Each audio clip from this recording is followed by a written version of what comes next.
Hello, I'm Aaron Likens, Chief Starter for SKUSA. Welcome to the 22nd Annual SKUSA SuperNationals, and this is your starting and flagging procedure video. As a driver, it is your responsibility to know what to expect on the racetrack when you see the various flags.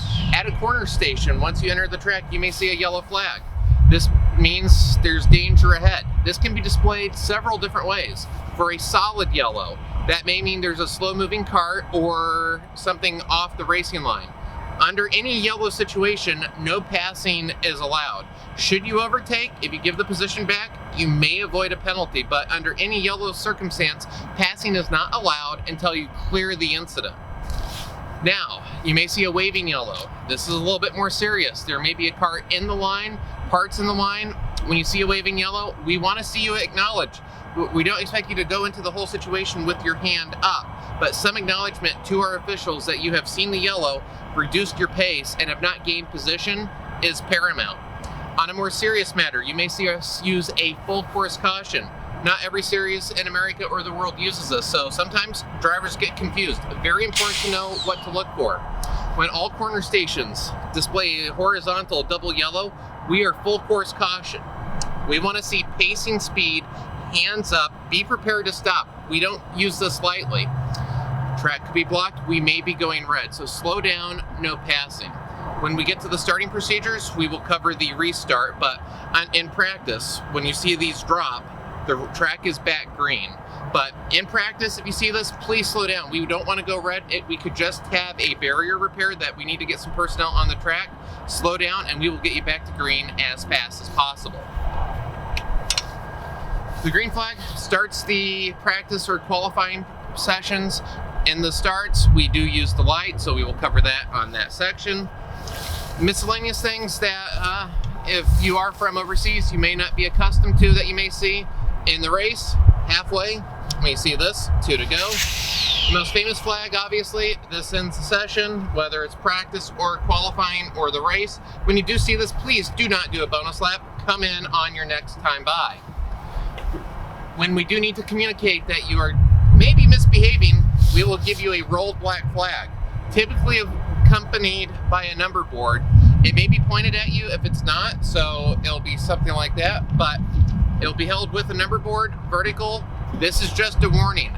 Do not pull in. Every year, people do come in thinking they saw it. If you're unsure if it was waving or warning, you can do another lap without penalty. When we do want you off the track, it's going to be obvious. It is going to be a waving flag. There's going to be no question about it. Again, if you are unsure, you can do one lap.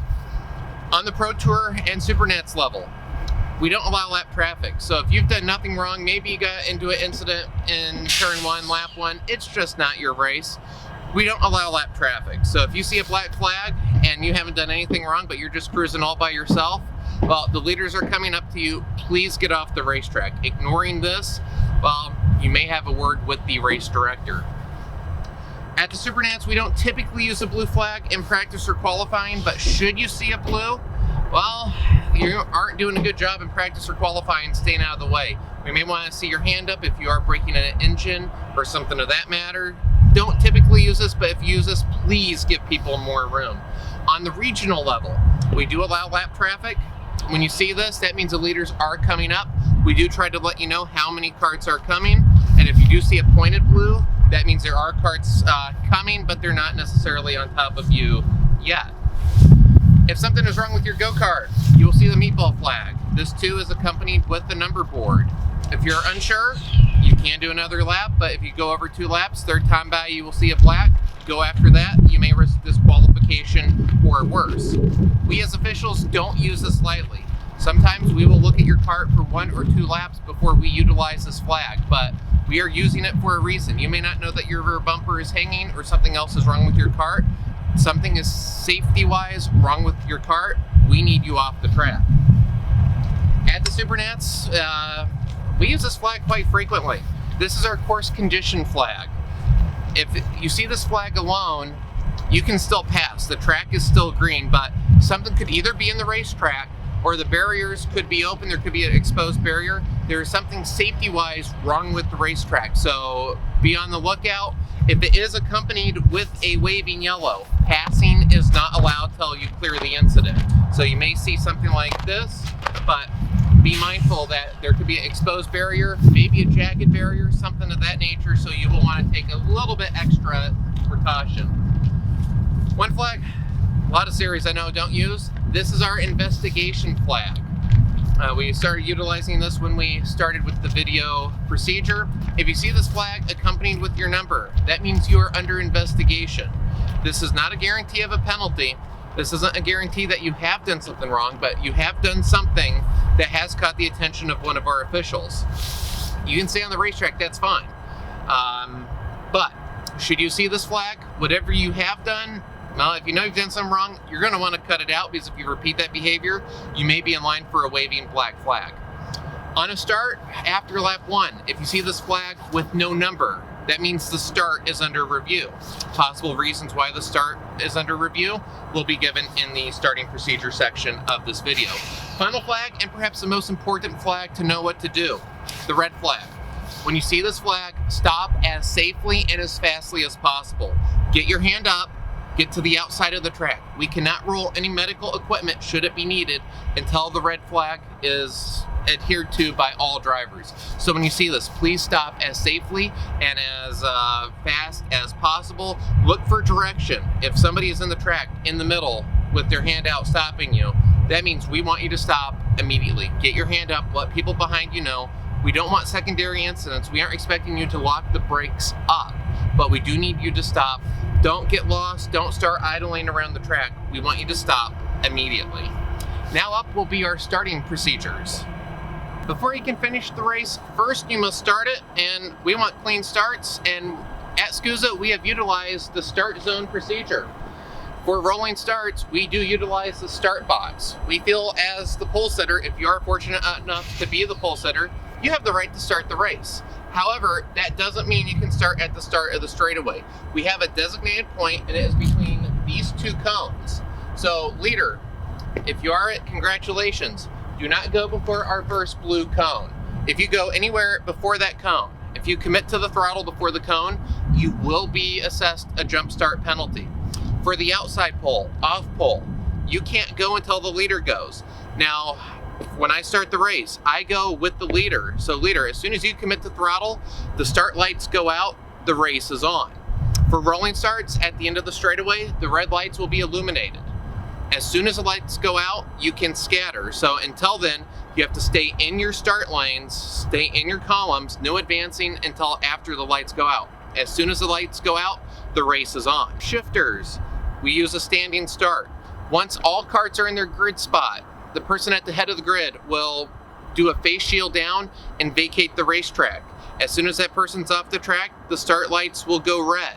1 to 5 seconds thereafter, the lights will go out, the race is on. We don't want to see any creeping or rolling out of any of the carts, or you may be assessed a jump start penalty.